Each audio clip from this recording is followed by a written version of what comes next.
Hi, your cortisol is here. Today, we're going to talk about the endocrine system. You've probably heard the word hormones, but what exactly are they? What are they for, and where do they come from? Hormones are often associated with sexual reproduction, mood, or emotions, but these are not their only functions. Think about it: someone gains weight, it's hormones. Someone gets acne, it's hormones. Someone is taller or shorter than others, it's hormones. Mood swings? Yep, definitely, it's hormones again. In fact, there are at least 50 different hormones in our body. These hormones are chemical messengers that regulate many vital functions, which includes reproduction, metabolism and energy, growth and development, body defenses, and homeostasis, which makes our body not dead.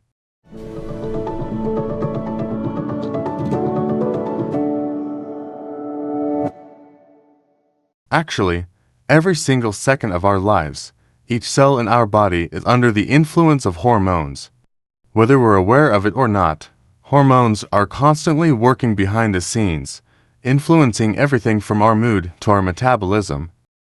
So, what exactly are hormones? The term hormone comes from the Greek word hormao, which means to excite or to arouse. And yes, hormones do excite our body, but they can also help us slow down and relax.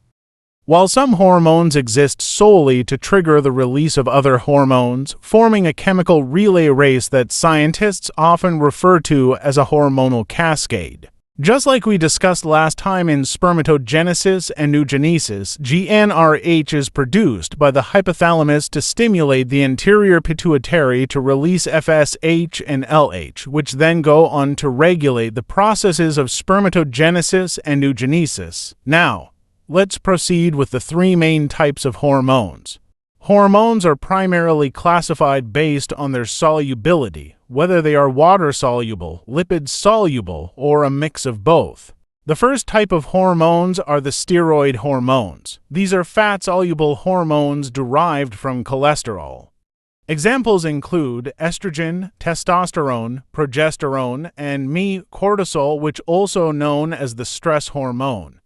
Because they are lipid-soluble, they can pass through cell membranes and bind to receptors inside the cell, influencing gene expression directly. The next type are amine hormones. These hormones are derived from amino acids, typically tyrosine or tryptophan, and can either be water-soluble or fat-soluble.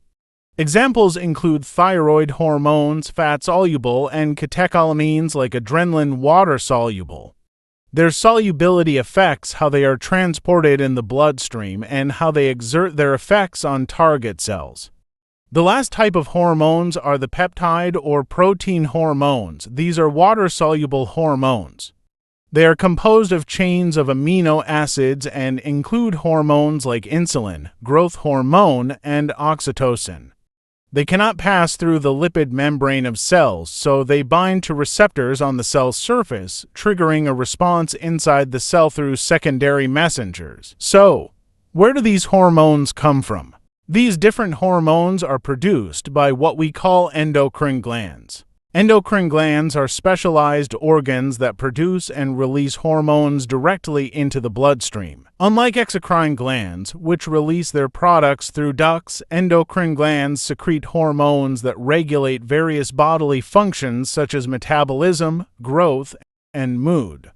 There are several endocrine glands that we will discuss next time, along with the hormones they produce and the functions of those hormones in regulating body processes. Before I end this video, there are a few terms you need to remember when studying the endocrine system.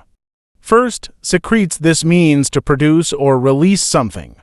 For example, you will often hear me say the hypothalamus secretes GnRH. That means hypothalamus produce GnRH. Next, stimulate. This means to activate or encourage something.